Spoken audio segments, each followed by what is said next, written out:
My fellow Americans, when I ran for president, I was told the days of bipartisanship were over, and that Democrats and Republicans can no longer work together. But I refuse to believe that, because America can never give in to that way of thinking. Look, the only way American democracy can function is through compromise and consensus. And that's what I work to do as your president. You know, to forge bipartisan agreement where it's possible and where it's needed.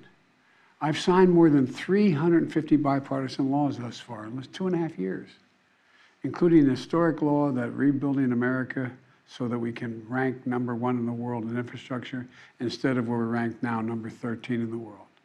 Another historic law, rebuilding our manufacturing base so that we'll lead the world once again in making semiconductor chips, so much more and so many more sophisticated ones.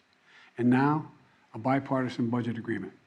This is vital because it's essential to the progress we've made over the last few years is keeping full faith and credit of the United States of America and passing a budget that continues to grow our economy and reflects our values as a nation. That's why I'm speaking to you tonight, to report on the crisis averted and what we're doing to protect America's future. Passing this budget agreement was critical. The stakes could not have been higher. If we had failed to reach an agreement on the budget, there were extreme voices threatening to take America for the first time in our 247-year history into default on our national debt. Nothing would have been more irresponsible. Nothing would have been more catastrophic. Our economy would have been thrown into recession. Retirement accounts for millions of Americans would have been decimated. 8 million Americans would have lost their jobs. Default would have destroyed our nation's credit rating, which would have made everything from mortgages to car loans to funding for the government much more expensive. And it would have taken years to climb out of that hole. And America's standing as the most trusted, reliable financial partner in the world would have been shattered. So, it was critical to reach an agreement. And it's very good news for the American people. No one got everything they wanted, but the American people got what they needed. We averted an economic crisis, an economic collapse. We're cutting spending and bringing the deficits down at the same time. We're protecting important priorities from Social Security to Medicare to Medicaid to veterans to our transformational investments in infrastructure and clean energy. I want to commend Speaker McCarthy. You know, he and I, and our teams, we were able to get along, get things done. We were straightforward with one another, completely honest with one another, respectful with one another. Both sides operated in good faith. Both sides kept their word.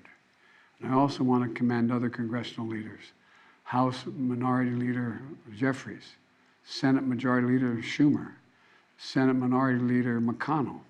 They acted responsibly and put the good of the country ahead of politics. The final vote in both chambers was overwhelming, far more bipartisan than anyone thought was possible. So, I want to thank the members of Congress who voted to pass this agreement, which I'm going to sign tomorrow and become the law.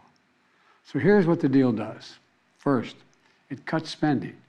And over the next 10 years, the deficit will be cut by more than $1 trillion. And that will be on top of the record $1.7 trillion I already cut the deficit in my first 2 years in office.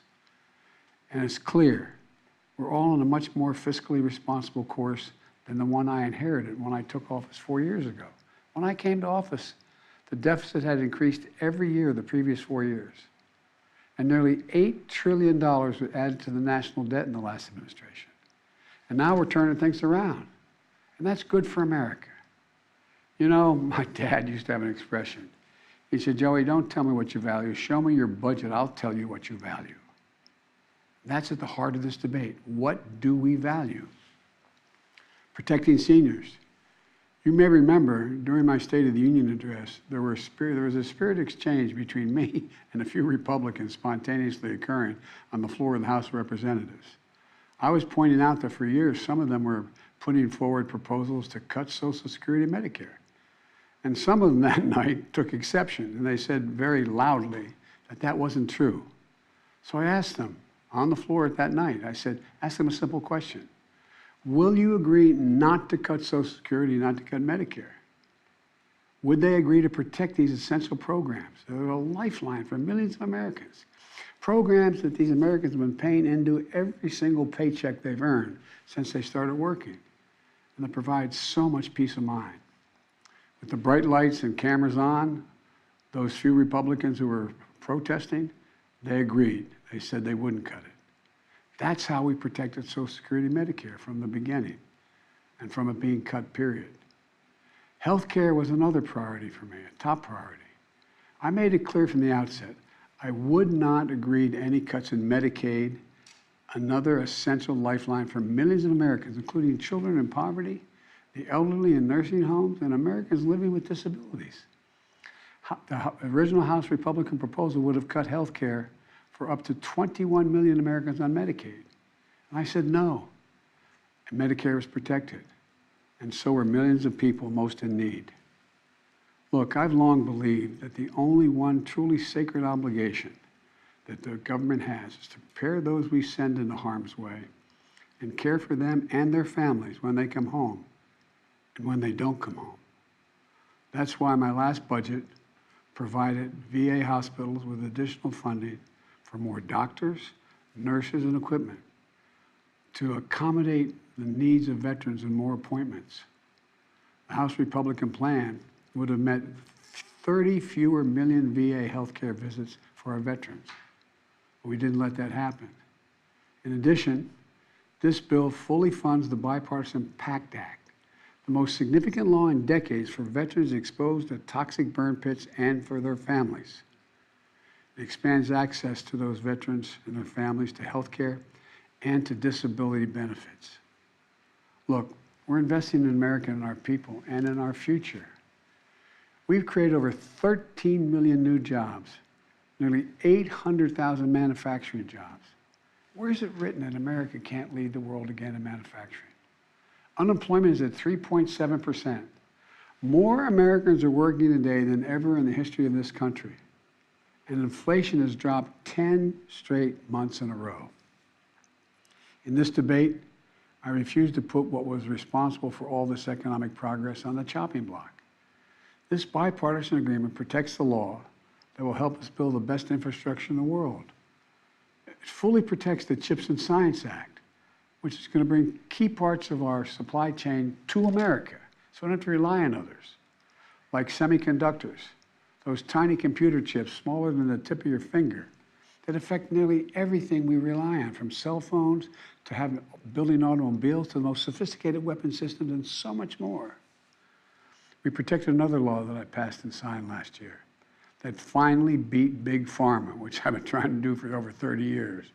It finally gives Medicare the power to negotiate lower drug prices, just like the VA has been able to do for veterans. This law has already dramatically cut the cost of insulin for seniors, from as much as $400 a month to just $35 a month for insulin. Negotiating lower drug prices not only saves seniors a lot of money, it saves the country a lot of money. $160 billion that's not having to be paid out because drug prices are more rational. We pay the highest drug prices of any industrial nation in the world, and it's just the beginning. You know, we also protected the most significant breakthrough ever, in dealing with the existential threat of climate change. Today, new wind and solar power is cheaper than fossil fuel. Since I've been in office, clean energy and advanced manufacturing have brought in $470 billion in private investments. It's going to create thousands of jobs, good-paying jobs, all across this country, and help the environment at the same time. Remember, at the beginning of this debate, some of my Republican colleagues were determined to gut the clean energy investments. I said, no, we kept them all. And there's so much more to do. We're going to do even more to reduce the deficit. We need to control spending if we're going to do that. But we also have to raise revenue and go after tax cheats and make sure everybody's paying their fair share. No one, I promise, no one making less than $400,000 a year will pay a penny more in federal taxes. But like most of you at home, I know the federal tax system isn't fair. That's why I kept my commitment, again, that no one earning less than $400,000 a year will pay a penny more in federal taxes. That's why last year I secured more funding to go, more IRS funding to go after wealthy tax cheats. The nonpartisan Congressional Budget Office, and it is nonpartisan, says that this bill will bring in $150 billion, and other outside experts expect that it would save as much as $400 billion because it's forcing people to pay their fair share. Republicans may not like it, but I'm going to make sure the wealthy pay their fair share. I'm also proposed closing over a dozen special interest tax loopholes for big oil, crypto traders, hedge fund billionaires, saving taxpayers billions of dollars. Republicans defended every single one of these special interest loopholes, every single one. But I'm going to be coming back, and with your help, I'm going to win. Right now, catch this, right now the average billionaire in America pays just 8% in federal taxes. 8%. Teachers and firefighters pay more than that. That's why I proposed a minimum tax for billionaires. Republicans are against it, but I'm going to keep fighting for it. No billionaire should pay less in federal taxes than a teacher or a firefighter. Look, let me close with this. I know bipartisanship is hard, and unity is hard, but we can never stop trying. Because in moments like this one, the ones we just faced, where the American economy and the world economy is at risk of collapsing, there's no other way. No matter how tough our politics gets, we need to see each other not as adversaries, but as fellow Americans. Treat each other with dignity and respect. To join forces as Americans to stop shouting, lower the temperature, and work together to pursue progress, secure prosperity, and keep the promise of America for everybody. As I've said in my inaugural address, without unity, there is no peace, only bitterness and fury. And we can never become that country. I can honestly say to you tonight that I've never been more optimistic about America's future. We just need to remember who we are. We are the United States of America. And there's nothing we can't do when we do it together. So thank you all for listening, taking the time tonight to listen to me. May God bless you all, and may God protect our troops. Thank you.